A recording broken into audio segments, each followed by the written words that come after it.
paar keer aan. Nou, ik doe tegen hier, we 8 weer om erbij. Ben die heel vlug achter elkaar overleden. Eerst Paken Noordenbos en toen Paken Johannes. En nou, dat weet ik al, dat weet ik al eerlijk nog wel een beetje van, ja, maar dat is met me niet erg vertretelijk van winnen. Zij hebben dus van Steenser al binnen Lekkem gegaan en daarbij is Beppe uit Lekkem uit een stelhuis, en dat had ze echt nog in een stelhuis geweest. Daar had ik bijna nog wel uit van hoeven. Maar toen binnen zij naar de Grenzenstraat gegaan en daar is Beppe door alleenig in gegaan en verhuizen.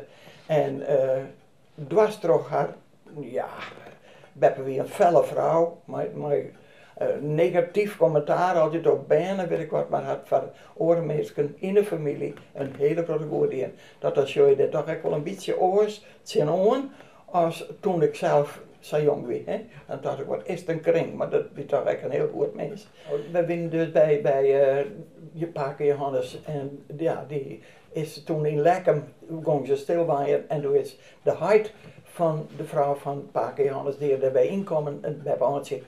En die heet Willem Noordenbos en ja, nou, die man wie ouder nu en die reed toen nog. We gingen toen altijd iets, dat was heel gewoon, maar hij zou er net wel rijden, man kon heel goed rijden. En nou, de hele familie stiet eromheen van hij zei wel vallen, maar ja, boppen er nu aan, dan gaat er nog op de East-West, dat weer geweldig. En dat was toch echt, nou ja, wel even leuk om te vertellen. Beppe was altijd, ja, toch een hele fleurige vrouw. En nou, ik denk dat Beppe weer een kinderdochter, maar dat zij een heel goed huwelijk had ik dat zij een paar, want dat had nooit ook eens westers prima. En dat had ik nou letter nog jet van iemand uit de familie, dat haar jaarreizer in de oorlogsdagen tot de Duitsers, onder was ze hier een echt gouden, breed gouden jaarreizer, dat weet toen ook heel geweldig in die tijd. Maar dat hele jaarreizer, maar dat moet ze en de gram mooi spelen, naar de hele Santa Kraan, is haar in één keer van de holle oor raamd. En nou, dat is die Beppe maar iets wat ze hier omtrent gaan hier, want onder die moedjes groeit er in hier, nou. Die koek was bijna heel verbaasd, dus en dat was, hoe kom je nou eens aan, een beetje hier, maar dat kwam toch al, die moedjes hier altijd, denk ik, dat broeide eruit. Maar Johannes, mijn broer, die had zij, omdat er Johannes heet, like zijn man, had Johannes leren laten, die had er al leraar worden en toen onderwees de Mulo en de Kweek en dat had ze gedaan. En ik een nichtje van haar, bij Atje, dat was een dochter van Pieter Boelstra, een broer van uw mem, en die had daar ook in een huis geweest, een heel schoft, omdat ze trouwd is met Jan Berga. En daar had zij heel goed voor geweest. En later had Moike Janke, haar dochter Janke, had daar ook nog een heel schoft in een huis geweest. En hoe ze toen financieel alweer hadden, dat weet ik niet, daar weet ik niks van. Maar ze werden onder geregistreerd in een heel huis. En als bij een had daar ook wel uit van huis geweest. Mijn zus van Moike Siets weer de jongste dochter van hem. Maar ik ga ook die dochter van die Moike Siets, zus Anne, heet die eigenlijk feitelijk, die zus Anne, had toch ook een hele grote hand. En bij Beppe heb ik wel hele gekke dingen beleefd. Want zij weer naar Beppe neemt en ze hier Anne. En dan kreeg die cadeautjes en ik stier ernaast en ik kreeg niks. Zus, dat wie toen de moorden, hè. Zijn hier stek maar aan heden, maar dan hier stek wat kregen. En dan ben wij de keer uit bij van Sint-Hol weer. Dan ben we de poer maar jongen, dat zei hoe kan Beppe? Hoe kan de Beppe mij nou wat Jan en die net? Nou ja, ik zei, toch als het kregen, dat fijn. Maar zus en ik hebben altijd heel goed kind, dat had nooit invloed gewoon op. En toch heb ik letterdacht van Beppe, had toch een heel goed mens geweest, dat ze dat al eerder koer. Maar ik hier net aan, dus ik heb er net bij. Dat Uit de familie van Johannes Pieters Boelstra en Amantie Willems Noordenbos is aardig, deftig boerenspul bewarren. Een dwaske bekleid met skielpoddeleer. Het bewaart 6 zilveren advocaatleppeltjes. Een zilveren riamekom. 2 peslijn hokkelinkjes. 2 peslijn steltjes. Een blauw glazen klooienfleske. 2 gouden gebroeksvoorwerpen. Uiteen voor bruidpinnen. Nou aan een gouden ketting als sieraad om mijn hals. Geboorteleppels van 2 hinkers, 2 zuskes. 1 van een ier verstonnene en 1 van dik oer de 90. ik nog even wat vertellen over de huishouding waar ik in opgegroeid ben. Ons huishouden ben in 1904 of zo, 4 ben die trouwd. En toen ben ze naar Driesem, op het Driesemerterp, daar ben zij boer geworden en daar binnen wij alle 6 geworden. Of eigenlijk mag ik zeggen alle 9, want er is ook nog een tweeling geboren die het voor de geboorte eigenlijk al. Nu komen ze in de couveuse, maar die wensen zich toen weer en Savit. En later gaan ze echt nog een liedje heen gaan die ja, nou is met een tweeling, 2 keer dus een tweeling gaan en dat is blijkbaar te boven aangekomen. Dat die oorliedse Henke geen levenskracht hier, die is toen staan en die had binnen dieren wie die overleden en toen kwam ik ook nog. En dus mijn moeder net, ze woonde bij hem, had ze hier kinderen nog en ze kon mij wel echt wel schieten. En dat had ik als band heel diep ondervonden. Ze scoorden mij altijd aan de kant en foto. En ik ben praten bij de Mari in Boeties en ja, ik had er geen last van Harley ook, hè. Want het huis paste allemachtig door. Dan zei hij mij, nou dan paste die wel op mij en dat is prima. Later had ze wel eens zijn, of verdomme wat heb ik mij, allemachtig heb ik mij verzongen, de beste naar de beste van alle jaren nou. Doe ik hier wacht wie, doe hellen ze mij wel aan en dat ik bij haar beschoot zie dat zij haar die naweeën van dat orenbandje dus kwijtrekken. En dat ik er echt bij had. En nou, ik ga er altijd wel bij hebben. Dat ik goed, heel goed maar op zit. Ik ga letterlijk heel goed voor haar zwaar doet zij op een van haar handje leven weer. Ja, dat ging heel vanzelf. En dan zong ik het heegste lied.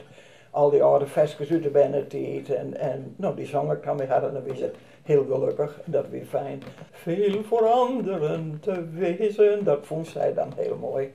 En te helpen altijd weer. En dan echt op dat tempo. Hè. En dan stie ik had de douchen en de scheermaatje. Dan zongen we al die oude vestjes uit de Bijbel. Uit het gezangboekje. Om te loeien. Ja, dat is vreselijk schattig. Maar we winnen thuis. We winnen thuis together. En dat weer nog. Ja, weer eigenlijk heel fijn. Ja. Dus men weer een heel beminde vrouw in haar omgeving. En doet ze hebben heel lang in, nou zal ik dat nou even vertellen, van de Driesemerterp, daar ben ze begonnen. En in de crisistijden van de 30er jaren moesten zij de plaats opjaan, doe weer een hierwacht en doe rekken. Op die plaats zie ik altijd alleen, want die oren bij gingen alle een dag om de squallen. En ik sloeg er bij en daar altijd maar de hond, zei ze, sloeg ik maar daar op die plaats om. En nou, dat was lekker hier gewoon, dat hier gewoon van alles, maar ik ben een prot alleen. En als het spul tussen kwam, dan hing die een prot te druk en ik weer oren te vallen, want ze weet wel. En toen gingen wij naar Gersleerta, daar hadden ze toen een herberg gehad in de crisistijden. En daar ben ze toen bij begonnen nou, en dan is mijn Kerslijnske boerinnen, die went weer om een hele prot arbeidersvrouw te commanderen. En toen moest ze in een Kerslijnske badje, nou dat kon net. Dat kon ze net. Dus hij had toen bij de warenbouw gewoon en die had daar wie samerinspecteur intelligent genomen omdat ik ken, dat had er alweer gepresteerd. Dat we het financieel bij de Liesbitse ervoor onder het gat kregen, denk ik. En nou ja, als band wie ik heel pinter. Dat meester doe zei van dat vaak met leren en dat ik naar de Mullerijker ben, dat was heel heerlijk, daarin gesleerd. Want waar hij toen in die tijd een centrum van te leven, praktisch net één is mijn buur, dan heb ik nog wel eten bij, weet ik wel. Nou, die mensen die dan heel leert in de masterij weer brengen, nou wil ze zelf ook niet zien, no? Want dat we doen die crisis eerden. Nou, dat weer verschoren, ja. En dus mij had ik wel eens verteld, in die jaarmoedige tijden dan, ja, de boer sloeg vaak om maar de faam en daar kwamen de bijen dan en toen maar, wat is geslacht, het Sint-Wurg, dat weet je dan echt net hoor, is het wel van diezelfde vrouw, met ze me trouwens binnen de Bijbel van, dat ze waren dan volgeruid op een kwijtzer. Maar in die dingen kunnen wij nu net meer vormen krijgen, maar dat is toen wel gebeurd in die tijd, ja echt wel, ja. En dan kon je met hem heel botte gek maar hebben, want u gaat hem met hem in dat goede gereden. Wij zijn wel degelijk de bijen van u gaat hem hebben. Alles is, Usanne die is mijn oudste zuster bij Skeletol hier. En mijn tweede zuster is Berber, die kon schreeuwen letter, die had haar als band. Vaak heel ongelukkig veel, omdat ze net goed maar kon koos hadden. Haar heel dik en lomp vielde en toen maar net de meisjes gelijk. En zij waren meer dus achtersteld. Maar dat waren alleen maar haar eigen gedachten, maar dat had nooit zo geweest. Die kon toneelstukken schreeuwen en dat hebben een protem op de plank geweest. En de tweelingzusters, hier zij schreeuwen en die tweelingzusters wie ik beide. En zij hier dat schreeuwt door als mij waan. Ze had wel weten dat het met mij werd verder rekte, denk ik. Ze wil mij broeken en dat we eens werven. En dat had ze die. Maar dat stuk hebben meer dan 200 gespeeld. En ik vaak reacties van wat liedje die van op kan komen. Ik moest die beide tweelingzusters wie ik dan. Dat had wel een heel geweldig avontuur geweest natuurlijk. Hè. Leuk ja. En daar heb ik bord van genoten. En een grote succes dat wel. Mijn klus weer de jongste zuster van ons huid. En die is trouwd met Arjen Hoogland in Verborgen. En die weer heel vrijgevig. Daar kreeg ik altijd de kleren van. En die weer heel goed voor de mensen als ik om me heen. En dat weer een geweldige vrouw. Ik zou net weten waar het net van mijn klus oud.